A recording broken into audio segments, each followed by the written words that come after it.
എൻ്റെ പേര് ഗൗതമി സുരേഷ്. ഞാൻ ലിറ്റിൽ ഫ്ലവർ വിദ്യാർത്ഥിനി സ്കൂളിലെ 8ാം ക്ലാസ് വിദ്യാർത്ഥിനിയാണ്. കൊച്ചേട്ടൻ്റെ കത്ത് ടീച്ചറിനോടടുക്കം അമ്മയോളം. പ്രിയ DCL കൂട്ടുകാരെ, മനസ്സ് നിറയെ മറ്റുള്ളവർക്കായി പകർന്നു നൽകാൻ സ്നേഹം മാത്രം നിറച്ച് യാത്ര തുടങ്ങിയതായിരുന്നു സിസ്റ്റർ ഹേസ്ലൈറ്റ് SB എന്ന അധ്യാപികയായി വിരമിച്ച സന്യാസിനി. എന്നാൽ ഡ്രൈവർ സ്വിച്ചിട്ട് അടയ്ക്കേണ്ട ബസ്സിൻ്റെ ഓട്ടോമാറ്റിക് വാതിൽ അടയ്ക്കാതെ വേഗത്തിൽ മുന്നോട്ട് പോയ ബസ്സിൽ നിന്നും സിസ്റ്റർ റോഡിലേക്ക് തെറിച്ചു വീണ് ഗുരുതര പരിക്കുകളെ അതിജീവിക്കാനാകാതെ നമ്മോട് വിട പറഞ്ഞു.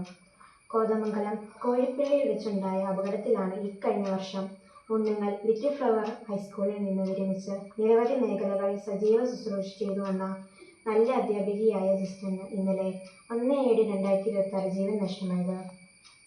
കാഞ്ഞിരപ്പള്ളി സെന്റ് മേരീസ് ഗേൾസ് ഹൈസ്കൂളിലെ അധ്യാപിക. സമൂഹത്തിൻ്റെ പ്രസരിപ്പായിരുന്നു ഏവർക്കും. പ്രിയങ്കരിയായിരുന്നു സ്വപ്ന രാജേഷ് ടീച്ചർ. 10Cയുടെ ക്ലാസ് ടീച്ചറും സ്റ്റാഫ് സെക്രട്ടറിയും സഹ അധ്യാപകരുടെയും വിദ്യാർത്ഥികളുടെയും മാനേജ്മെൻറ്റിൻ്റെയും അഭിമാനവും ആഹ്ലാദവുമായിരുന്നു സ്വപ്ന ടീച്ചർ. ഇന്നലെ 1/7/2026 നന്നായി പഠിപ്പിച്ച് എല്ലാവരെയും സന്തോഷിപ്പിച്ച് വീട്ടിലേക്ക് പോയതാണ്. പതിവ് പോലെ ഇന്ന് രാവിലെ സ്കൂളിലെത്താമെന്ന പ്രതീക്ഷയിലാണ് പ്രിയ ടീച്ചർ പോയത്. എന്നാൽ വീട്ടിൽ വെച്ച് പെട്ടെന്ന് ഹൃദയാഘാതം ഉണ്ടാവുകയും ജീവൻ നഷ്ടമാവുകയുമാണ് ഉണ്ടായത്. പ്രിയ കൂട്ടുകാരെ, 2 ഗുരുശ്രേഷ്ഠർ അപ്രതീക്ഷിതമായി വിദ്യാർത്ഥി ലോകത്തോട് യാത്ര പറഞ്ഞു.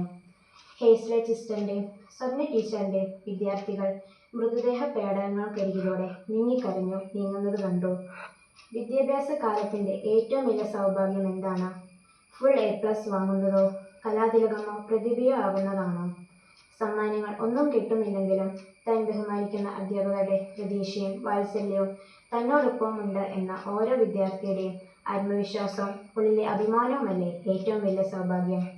തീർച്ചയായും അതെ. അതിന് ആത്മാർത്ഥതയും സത്യസന്ധതയും ഉണ്ടായാൽ മതി. അധ്യാപകരോട് എത്രമാത്രം അടുപ്പമാകാം? അമ്മയോളം, അച്ഛനോളം എന്നേ ഉത്തരമുള്ളൂ. നമ്മുടെ ഭാരതീയ ദർശനത്തിൽ മാതാവും പിതാവും ഗുരുവും ദൈവതുല്യരാണ്. ഗുരുദേവോ ഭവ എന്നു തന്നെയാണ് നമ്മുടെ പ്രമാണം. ദൈവതുല്യമാണ് ഗുരുസ്ഥാനം. ഗുരുത്വം എന്ന മഹാകൃപ വിദ്യാർത്ഥിയിലേക്ക് വർഷിക്കാൻ ഉള്ളിൽ വെളിച്ചമുള്ള ഗുരുവിന് മാത്രമേ കഴിയൂ.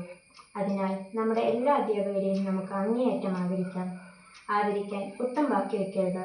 അവരെ അമ്മയെപ്പോലെ സ്നേഹിക്കുക. സ്നേഹം ഒട്ടും കുറച്ചു കളയരുത്. അവരോട് ഹൃദയം തുറന്ന് സംസാരിക്കാം. മറ്റൊരവസരത്തിലേക്ക് മാറ്റിവെക്കാൻ അരുത്. പിന്നീട് അവസരം കിട്ടിയെന്ന് വരില്ല.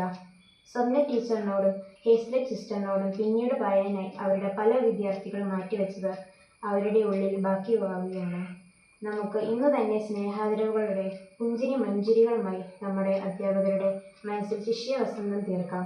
അമ്മയോളം അടുക്കാം. അനുഗ്രഹീതരാകാം. ആശംസകളോടെ സ്വന്തം കൊച്ചേട്ടൻ.